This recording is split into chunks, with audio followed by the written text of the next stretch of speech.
ప్రజల మౌలిక అవసరాలు తీర్చడమే కూటమి ప్రభుత్వ లక్ష్యమని ఎమ్మెల్యే జ్యోతుల నెహ్రూ అన్నారు.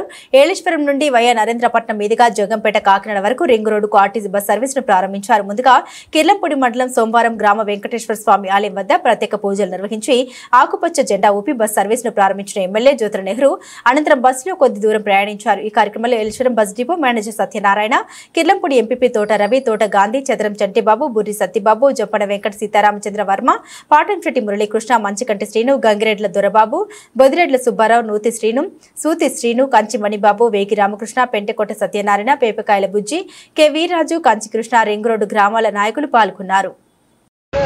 ప్రతి సామాన్యుడికి కూడా ట్రాన్స్పోర్ట్ అన్నది అందుబాటులోకి తేవాలనేటటువంటి ఆలోచనతో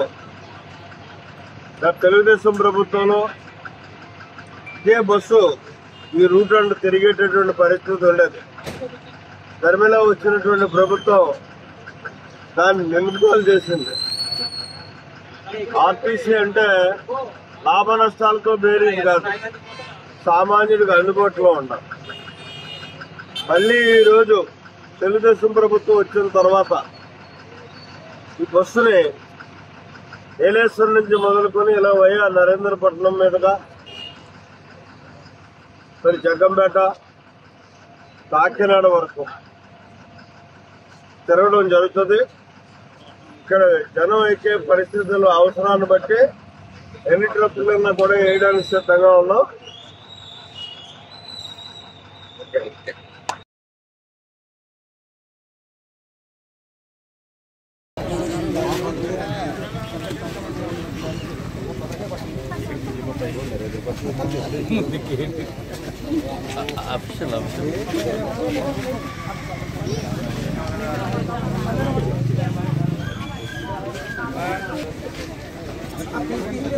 రాయన పెట్టాల్సిందే. సీనియర్ సీనియర్ సీనియర్ గురుగారు ఒకసారి అట్లా అండి. జ్యోతుల నెహ్రూ గారికి, జ్యోతుల నెహ్రూ గారికి,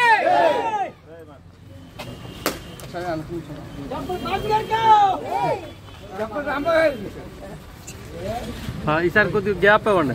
అటు వెళ్ళిపోండి, బాయ్స్ కనపడతారు. మీరు అటు వెళ్ళిపోండి, జెండా పట్టుకున్నారు కాబట్టి. ఊపినప్పుడు బాగా కనపడతారు.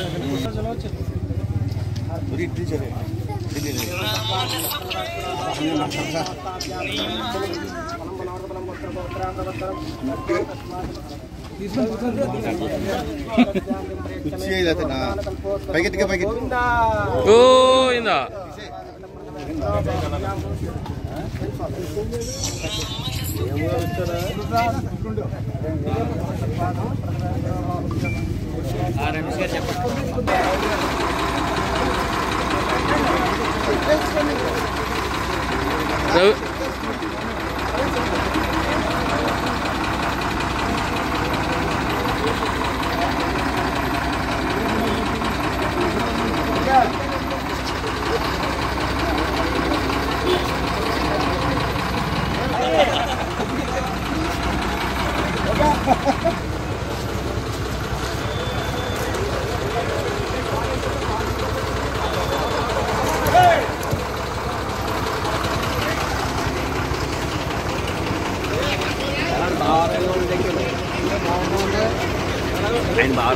విధానం ప్రతి సామాన్యుడికి కూడా